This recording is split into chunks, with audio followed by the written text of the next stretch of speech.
আসসালামু আলাইকুম এভরিওয়ান, সবাই কেমন আছেন? আশা করি সবাই ভালো আছেন, সুস্থ আছেন। গত ভিডিওতে আপনাদের সাথে শেয়ার করেছিলাম যে আমি ফেসবুক থেকে ফার্স্ট পেমেন্টটা পেয়ে আমার পরিবারের সবার জন্যই টুকটাক কিছু শপিং করেছিলাম। তো কী শপিং করেছিলাম তখন আপনাদেরকে দেখানো হয়নি। এই ভিডিওতে ভাবলাম যে আপনাদের সাথে শেয়ার করি যে আমি আমার পরিবারের সদস্যদের জন্য কী কিনেছি আপনাদের সাথে শেয়ার করি।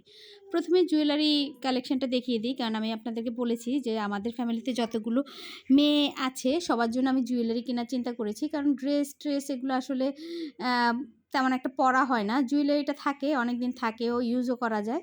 তো আমাদের ফ্যামিলি যত বড় মেয়েরা আছি সবার জন্য আমরা ফিঙ্গার রিং কিনেছি, যেমন আমি, আপা, আমার ভাবিরা, আমার ছোট বোন, সবার জন্য ফিঙ্গার রিং কিনেছি। আর বাচ্চা যেগুলো আছে সেগুলোর জন্য আমি ধরেন কানের দুলটা কিনেছি, যেমন আমার 2 মেয়ের জন্য সেম কানের দুল কিনেছি, আর হলো যে আমার ভাতিজিদের জন্য কানের দুল কিনেছি। তারপর আম্মুর গিফটও সবচেয়ে স্পেশাল, আম্মুর জন্য কিছু ড্রেস কিনে নিয়েছি।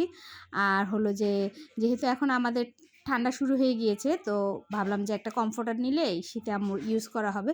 তো আম্মুর জন্য আমি খুবই সুন্দর ফ্লোরাল প্রিন্টের একটা কমফোর্টার নিয়ে নিয়েছি। কমফোর্টারটা প্রিন্টটা আমার কাছে খুবই ভালো লেগেছে, আম্মুর জন্য মনে হয়েছে পারফেক্ট। তারপরে এবার চলে আসে আমার ভাইয়াদের জন্য আমি কী কিনেছি। আমার ভাইয়াদের জন্য আমি পাঞ্জাবি কিনেছি। ভাইয়ারা যেহেতু আমাদের সাথে বাংলাদেশে থাকে না, ওনারা বাইরে থাকে, ওনারা একসময় পৌঁছে দিব ইনশাল্লাহ আমি। আর এগুলো হলো আমার ভাগিনাদের জন্য কিনেছি কোটি, পাঞ্জাবির উপর পরার কোটি। সামনে আমার ভাগিনার বিয়েও, তো সেই হিসাবে মনে করলাম যে ভাগিনার জন্য কোটি কিনি। আর এটা হলো যে আমাদের একমাত্র দুলাভাইয়ের জন্য কিনা শার্ট। আর এগুলো হলো আমার ভাতিজাদের জন্য কিনা পাঞ্জাবি। আমার ভাতিজাদের জন্য পাঞ্জাবি কিনেছি, মানে ট্রেডিশনাল লুকগুলো আসলে ওরা খুব পছন্দ করে। তা এটা হলো যে আমার বাবার জন্য কিনেছি একটা পাঞ্জাবি। আর পাঞ্জাবি কিনতে গিয়ে তো অনেক প্রবলেম হয়েছে বলেছিলাম। আর এটা আমার বোনের হাজব্যান্ডের জন্য কিনেছি টি শার্ট, ও আবার পাঞ্জাবিটা তেমন একটা পরে না।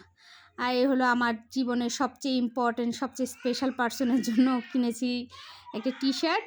সেই টি শার্টটা খুব কমফোর্টেবল ফিল করে পরতে, একটা টি শার্ট। আর আমার হাজব্যান্ডের সবচেয়ে পছন্দের জিনিস হলো পারফিউম, তো ওর জন্য আমি একটা পারফিউম নিয়ে নিয়েছি। পারফিউমটা আমি অনলাইনে থেকে নিয়েছি, হলো যে ওর পারফিউম খুবই পছন্দ। তো ভাবলাম যে আমার জীবনের সবচেয়ে ইম্পর্ট্যান্ট মানুষ যেহেতু, ওর পছন্দের জিনিসটাই আমি ওর জন্য নিই। তো ওর জন্য আমি একটা পারফিউম নিয়ে নিয়েছি। এই যে ফ্যামিলি মানুষের জন্য আসলে কিছু কিনলে সেটা ছোট হোক বা বড় হোক, আসলে খুবই একটা আনন্দ দেয়। তো আর এই যে দেখেন আমি পেপার খোলার সময় যে বাবল পেপারের ফুটানো শুরু করেছি, এটা আমার খুবই পছন্দের জিনিস। আমার হাজব্যান্ড তো একবার বলেছে, তোমাকে গজ হিসাবে এই কাগজগুলো কিনে দিব, তুমি সারাদিন বসে বসে এটা ফুটাইও। তোমার যেহেতু এটা ফুটাইতে খুব ভালো লাগে, কী করবা, বাচ্চাদের মতো এখনও এই জিনিসটা পেলে আমি এটা ফুটাইতে ঘন্টা ব্যয় করি। যদিও ভিডিওর পরে পুরাটাই আমি ফুটিয়েছি। আমার মেয়ে পরে জিজ্ঞেস করে, মা এটার মধ্যে তো বাবল থাকে, বাবলগুলো কোথায়? মানে বুঝেন অবস্থা, মেয়ে কখন খেলবে, মা খেলেই কুল পাই না আমি। দেখুন পারফিউমের প্যাকেজিংটা আমার কাছে খুব ভালো লেগেছে, আর ব্ল্যাক কালার মনে হয় খুব গ্লেজ দিচ্ছিলো, খুব ভালো লাগছিল। এই যে যেহেতু আমার জীবনের সবচেয়ে স্পেশাল পার্সন, তো ওর জিনিসটা আমি বেশি টাইম ধরে দেখাচ্ছি। ছোটোই কিনি, তারপর খুব শখ লাগে। আর লাস্টে একটা হলো যে খুবই স্পেশাল একটা গিফট, যেহেতু আমি শাশুড়ি হচ্ছি বললাম আপনাদেরকে আগের ভিডিওতেও, তো শাশুড়ি হচ্ছি যেহেতু বৌমার জন্য তো কিছু কিনতেই হয়। তো যেহেতু বৌমার জন্য ফার্স্ট টাইম কিছু গিফট আমি কিনছি, তো ওর জন্য ভাবলাম যে গোল্ডের কিছু কিনি। অবশ্য গোল্ডের জিনিস আসলে কিনাটা মন ভরে কিনা যায় না, মানে গোল্ডের প্রাইস এখন যে অবস্থা। ছোট্ট একটা লকেট কিনেছি যে ওকে আমি গিফট করব।